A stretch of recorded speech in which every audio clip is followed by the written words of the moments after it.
Hello friends, आज के session में हम देखने वाले हैं what is bundle passing. Bundle passing क्या होती है एंड्रॉइड में और कहाँ काम आती है। तो जैसा कि नाम सजेस्ट कर रहा है बंडल पासिंग मतलब कि बंडल पास होना। और बंडल जहां पे भी यूज आता है इन टेक्निकल वर्ड, बंडल का मतलब होता है डेटा, यानी डेटा बंडल, यानी कि बंडल पास करना मतलब डेटा पास करना। तो एंड्रॉइड में बहुत सारे तरीके से हम डेटा पास कर सकते हैं, डेटा स्टोर कर सकते हैं। ये उनमें से एक तरीका है। बेसिकली तीन तरीके होते हैं, जैसे कि बंडल पासिंग हो गया, देन शेयर्ड प्रेफरेंसेस होते हैं एंड्रॉइड के अंदर, और तीसरा होता है आपका डेटाबेस यानी कि एसक्यूएलाइट। अब जो शेयर्ड प्रेफरेंस और डेटाबेस जो होता है, एसक्यूएलाइट जो होता है, वो आपके डेटा को लोकली स्टोर करके रखता है। यानी कि अगर आप ऐप क्लोज कर दो एंड देन नेक्स्ट टाइम जब भी आप ओपन करोगे तो डेटा मैनेज रहता है, डेटा स्टोर रहता है अनटिल एंड अनलेस यूजर जाके क्लियर कैशे या क्लियर डेटा अगर नहीं करता है तो। बट बंडल पासिंग का क्या रोल है? बंडल पासिंग तब तक ही पॉसिबल है जब तक ऐप ओपन है। मतलब आप एक एक्टिविटी से दूसरे एक्टिविटी में अगर डेटा भेजना है तो आप किसके थ्रू कर पाओगे? बंडल पासिंग के थ्रू। यानी कि डेटा केवल सेंड किया जाता है, रिसीव किया जाता है, लेकिन स्टोर नहीं किया जाता। ये रन टाइम में काम आता है। जैसे आपको एक एक्टिविटी है, उसमें से कोई डेटा चाहिए दूसरी एक्टिविटी के अंदर या तीसरी एक्टिविटी के अंदर या चौथी एक्टिविटी के अंदर, तो उसके लिए हमको क्या जरूरत पड़ेगी? बंडल पासिंग की जरूरत पड़ेगी जब भी डेटा को पास करना हो इंटेंट के साथ। अब पासिंग का वर्ड यहां से भी आता है कि जब भी हम एक एक्टिविटी से दूसरे एक्टिविटी में जाते हैं तो हम क्या यूज करते हैं? Intent passing. तो उसी दौरान अगर आप उस डेटा साथ में भेज के अगर दूसरे इंटेंट में जाते हो तो उस प्रोसेस को हम कहते हैं बंडल पासिंग। तो यहाँ पे आप देख सकते हैं bundles are generally used for passing data from one activity to another. मतलब एक एक्टिविटी से दूसरे एक्टिविटी में सेंड करने के लिए आपको बंडल पासिंग की जरूरत पड़ती है। और जो बंडल पासिंग होता है वो की और वैल्यू के पेयर में वर्क करता है, जैसे कि मैप्स होते हैं।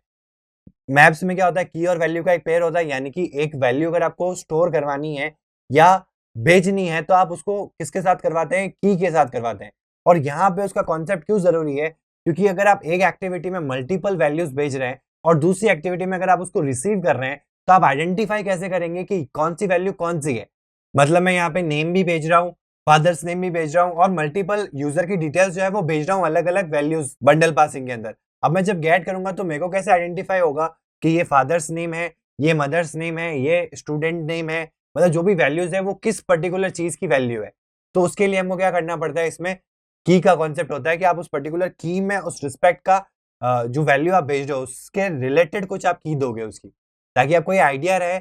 और जब आप उसको फैच करोगे तो जो जैसे आपने 10 वैल्यू भेजी उसमें से आपको 5 वैल्यू चाहिए और डिफरेंट डिफरेंट जगह चाहिए, तो कौन सी वैल्यू कहाँ चाहिए तो आप पर्टिकुलर की को गेट करने के लिए यूज करोगे तो उसके रेस्पेक्ट में जो वैल्यू सेट हुई हुई है वो आपको रिसीव हो जाएगी। ठीक है, तो इस चीज को प्रैक्टिकली इंप्लीमेंट करने के लिए हम एक एंड्रॉइड स्टूडियो का प्रोजेक्ट ओपन करते हैं और मैं आपको प्रैक्टिकली करके बताता हूँ कि एक एक्टिविटी से दूसरे एक्टिविटी में डेटा पास कैसे होता है वाया बंडल पासिंग। तो इसके लिए मैं एक नया एंड्रॉइड स्टूडियो का प्रोजेक्ट क्रिएट कर रहा हूँ। तो यहाँ पे हमारा प्रोजेक्ट क्रिएट हो चुका है। अब बंडल पासिंग को एग्जीक्यूट करने के लिए आपको क्या चाहिएगा? एक दूसरी एक्टिविटी चाहिएगी, क्योंकि हम एक एक्टिविटी से दूसरे एक्टिविटी में डेटा ट्रांसफर करेंगे। तो मैं यहाँ क्या करता हूँ, एक नई एक्टिविटी क्रिएट कर लेता हूँ। इसका मैं नाम दे रहा हूँ सेकंड एक्टिविटी। आपकी क्लास, आपके प्रोजेक्ट के अंदर उनका जो भी नाम हो, आपको आइडिया होना चाहिए कि कौन सी एक्टिविटी में आपको कौन सा डेटा सेंड करना है। और वो डेटा कब सेंड होगा? जब आप उस इंटेंट से उस पर्टिकुलर एक्टिविटी से दूसरी एक्टिविटी में जा रहे हैं। तो यहाँ पे मैं एक नई एक्टिविटी क्रिएट कर देता हूँ, एम्प्टी एक्टिविटी।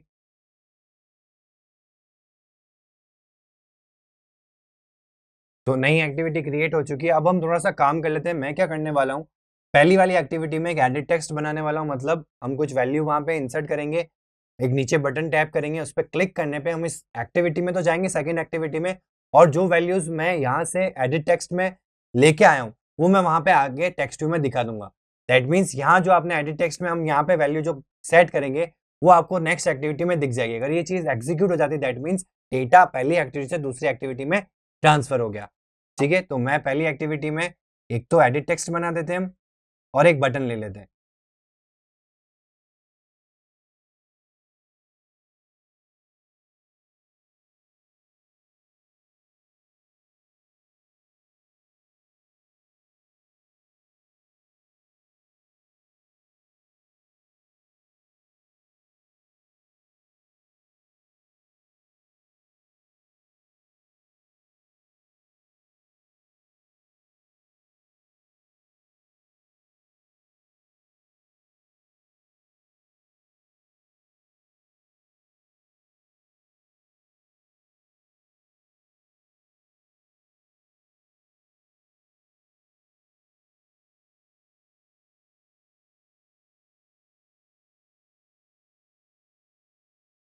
तो यहाँ मैंने एकदम बेसिक सी डिजाइन बना दी जिसमें एक एडिट टेक्स्ट ले लिया और एक बटन ले लिया है, ठीक है। अब हम क्या करते हैं, जो दूसरी एक्टिविटी है उसके अंदर जो XML है वहां पे हम क्या करते हैं, टेक्स्ट व्यू ले लेते हैं।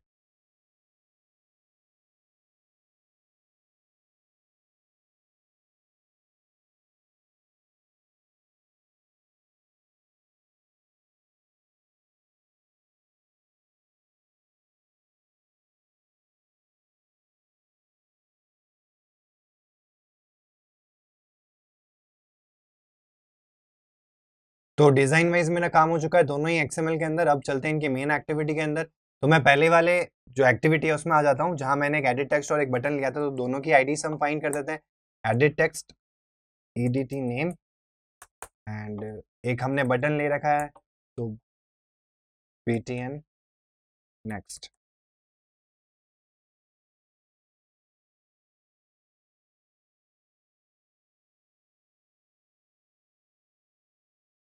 तो यहाँ पे मैंने दोनों की आईडीज फाइंड कर दिया। मेरे को बटन नेक्स्ट के क्लिक पे क्या करना है, एडिट टेक्स्ट में जो भी कंटेंट है उसको गेट करना है और नेक्स्ट एक्टिविटी के अंदर पास कर देना है, और नेक्स्ट एक्टिविटी भी पास करनी है और साथ में जो एडिट टेक्स्ट में डेटा है वो भी पास कर देना है। तो मैं यहाँ पे ऑन क्लिक लिसनर बना देता हूँ बटन नेक्स्ट का, dot set on click listener new view dot on click listener. अब ये जो कोड है जो हमने अभी डिस्कस किया है, जो सेट ऑफ इंस्ट्रक्शंस उसके लिए होंगे वो हमको यहाँ लिखने पड़ेंगे, ताकि जब बटन नेक्स्ट पे टैप हो तो एडिट टेक्स्ट में जो भी लिखा हुआ है वो गेट हो, और इंटेंट जब पास हो रहा हो तो उसके साथ में ये जो डेटा हमने गेट किया है वो आगे पास हो जाए। तो पहले तो मेरे को क्या करना पड़ेगा, इंटेंट क्लास का ऑब्जेक्ट बनाना पड़ेगा, क्योंकि इंटेंट पासिंग करनी पड़ेगी। अब इसका वेरिएबल का नाम आप कुछ भी ले सकते हो, मैं आई नेक्स्ट ले रहा हूँ, देन न्यू इंटेंट। और यहाँ पे दो पैरामीटर्स होते हैं, कहाँ पे हो अभी और कहाँ जाना है आपको। तो मैं अभी किस क्लास में हूँ, main activity dot this class में हूँ। यहाँ पे दिस काम नहीं करेगा। दिस क्यों नहीं काम करेगा, क्योंकि आप further new view dot on click listener class में हो, तो दिस किसको रेफर करेगा, इस क्लास को, ऑन क्लिक लिसनर क्लास को। इसलिए यहाँ पे जब भी आप फर्दर किसी इनर क्लास के अंदर हो या उसके ऑब्जेक्ट के अंदर हो तो आप हमेशा क्लास डॉट दिस का रेफरेंस देंगे। जाना किस क्लास में, सेकेंड एक्टिविटी डॉट क्लास, ये इंटेंट का सिंटेक्स होता है। अब हम क्या करते हैं, नॉर्मली जब भी इंटेंट पास करते हैं तो स्टार्ट एक्टिविटी आई नेक्स्ट कर देते हैं। तो ये तो नॉर्मल इंटेंट पासिंग का कोड हो गया, बट एक्चुअल में मेरे को क्या करना है, इंटेंट पास जो हो रहा है उसके साथ साथ डेटा भी पास करना है।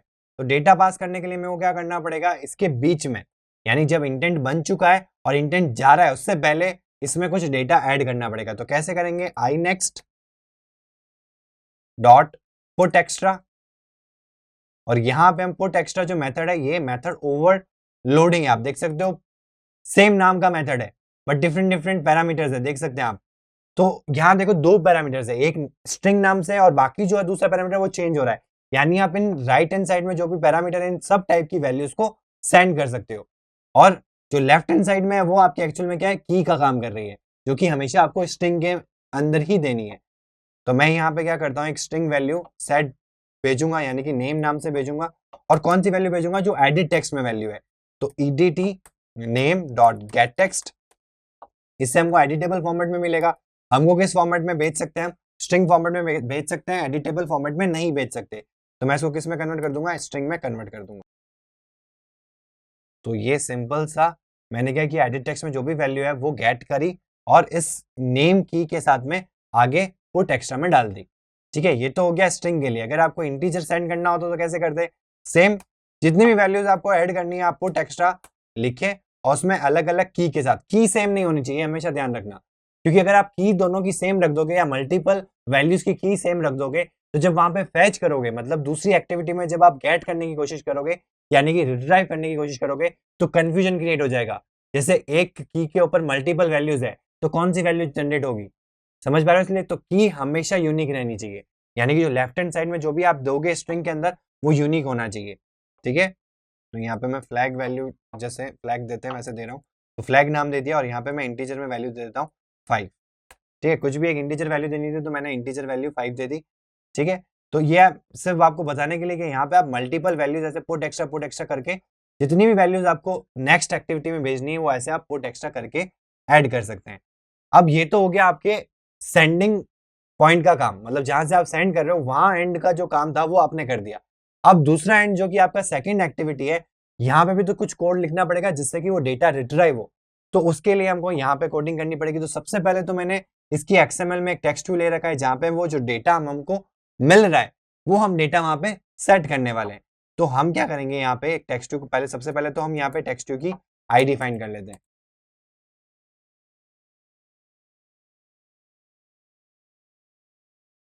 ठीक है, तो इसकी ID फाइंड कर ली। अब हमको क्या करना है, वो इंटेंट से डेटा रिट्रीव करना है और इस टेक्स्ट व्यू के ऊपर सेट करना है। तो कैसे गेट होगा, अब वापस चलते हैं मेन एक्टिविटी में। आप भेज किस में रहे हो, आप इंटेंट जो है आई नेक्स्ट क्या है, इंटेंट क्लास का ही ऑब्जेक्ट है, तो इस इंटेंट के अंदर ही तो आप पुट कर रहे हो।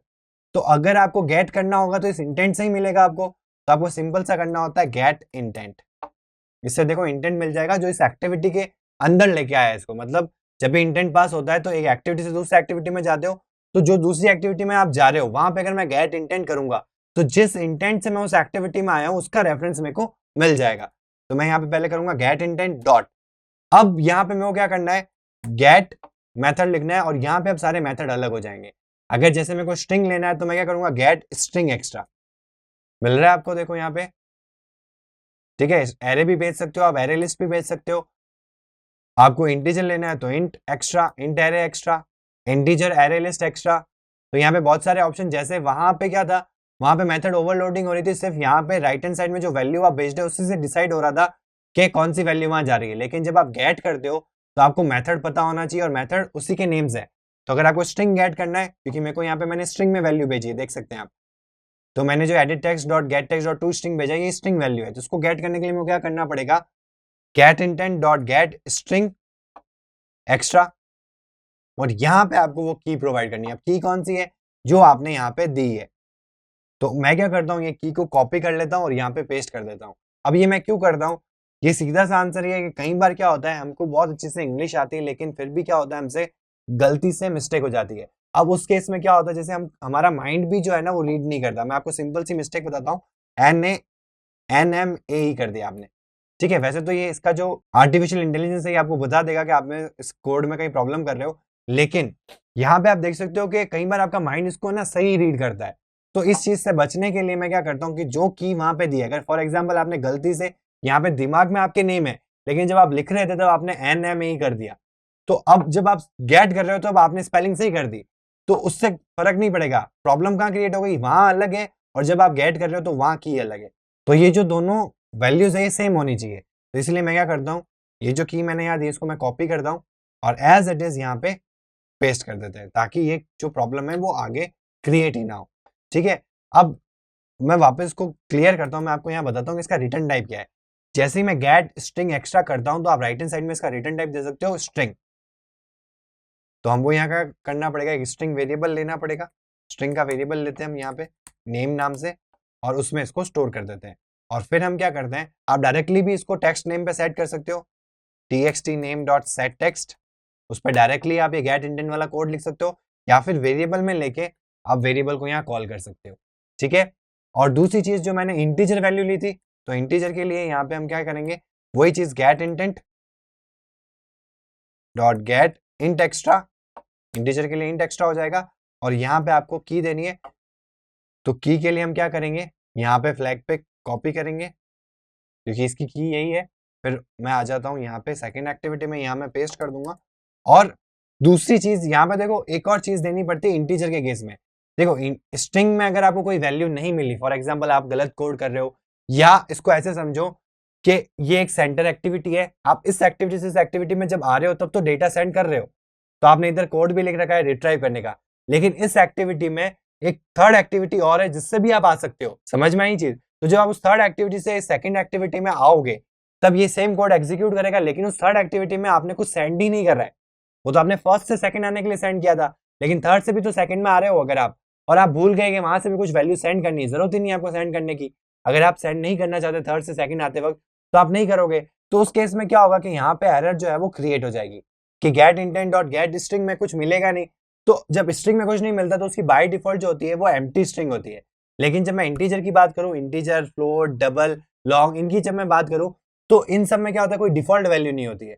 तो आपको इनकी डिफॉल्ट वैल्यू खुद से देनी पड़ेगी। अगर इन केस वैल्यूज नहीं मिलती है तो जो डिफॉल्ट वैल्यू आप यहाँ प्लेस कर रहे हो वो चली जाए, ठीक है।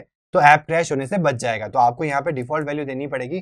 जैसे मैं कोई भी डिफॉल्ट वैल्यू दे देता हूँ, जो आपकी जो मेन एक्टिविटी जहां से आप सेंड कर रहे हो उसमें से नहीं भेजिए। ऐसा ना हो कि आपने यहाँ वैल्यू भी 5 भेजी है और वहां पे डिफॉल्ट भी आपने 5 कर दी है।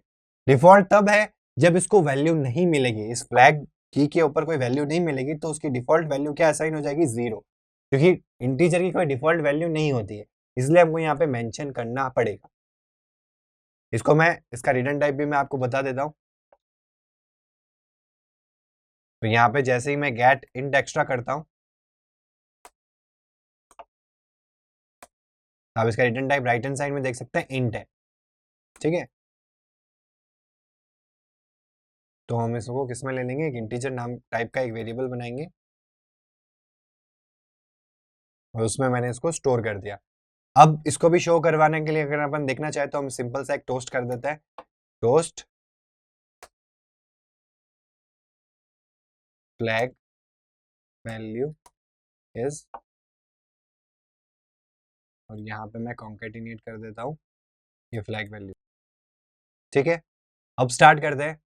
तो यहाँ मेरा मेन कोड जो है मेन एक्टिविटी का वो यहाँ पे आ गया, और जो सेकेंड एक्टिविटी है जहाँ पे शो होगा वहां का कोड गेट इंटेंट वाला मैंने यहाँ कर दिया है। अब चला के देखते हैं, इसको प्रैक्टिकली इंप्लीमेंट करके देखते हैं कि क्या ये चीज एग्जीक्यूट होती है कि नहीं होती है। तो यहाँ पे हमारी ऐप रन हो चुकी है। अब हम क्या करते हैं, यहाँ पे एडिट टेक्स्ट में जो भी वैल्यू है एंटर करेंगे, जैसे कि मैंने एंटर किया और मैं नेक्स्ट कर देता हूँ। तो यहाँ पे आप देख सकते हैं नीचे फ्लैग वैल्यू इस 5 आ गई क्योंकि हमने 5 भेजी थी, ठीक है। इंटीजर वैल्यू भी पास हो गई इस एक्टिविटी के अंदर। और दूसरी चीज जो मेरा जो यहाँ पे सेट हो रहा है टेक्स्ट के अंदर, वो क्या था, एक स्ट्रिंग वैल्यू मैंने भेजी थी। अब यहाँ जाके वापस चेंज करोगे और नेक्स्ट टाइम कोई दूसरी दोगे तो वो दूसरी भी आ जाएगी। जैसे मैं एंड्रॉइड, आप देख सकते हो फ्लैग वैल्यू हमेशा 5 ही रह रही है क्योंकि हमने स्टैटिक भेजी है, लेकिन जो हमने नेम भेजा है वो हमने क्या भेजा है, डायनामिक भेजा है। यानी कि एडिट टेक्स्ट में जो भी हम वैल्यूज देंगे वो यहाँ पे दूसरी एक्टिविटी में पास हो रही है और वहां दूसरी एक्टिविटी में एज अ टेक्स्ट व्यू दिख रही है। तो यही हम चाहते थे। यहाँ पे क्या हुआ, एक्चुअल में हमारा जो डेटा था वो यहाँ था पहली एक्टिविटी में, फर्स्ट एक्टिविटी में, और कहाँ आ गया, जैसे ही मैं नेक्स्ट करता हूँ सेकेंड एक्टिविटी में भी वो डेटा जो है पास हो गया, ठीक है। तो ये एक्चुअल में क्या होता है, बंडल पासिंग, यानी कि data passing from one activity to another activity is known as bundle passing. तो आज वाले सेशन में हमने देखा कि बंडल पासिंग क्या होता है, क्यों यूज आता है, कैसे हम एक एक्टिविटी से दूसरे एक्टिविटी में डेटा सेंड कर सकते हैं, क्या रोल प्ले करता है और क्या कोड होता है, किस तरह से एग्जीक्यूट किया जाता है बंडल पासिंग को एंड्रॉइड के अंदर। तो आज की क्लास के लिए इतना ही। Thank you.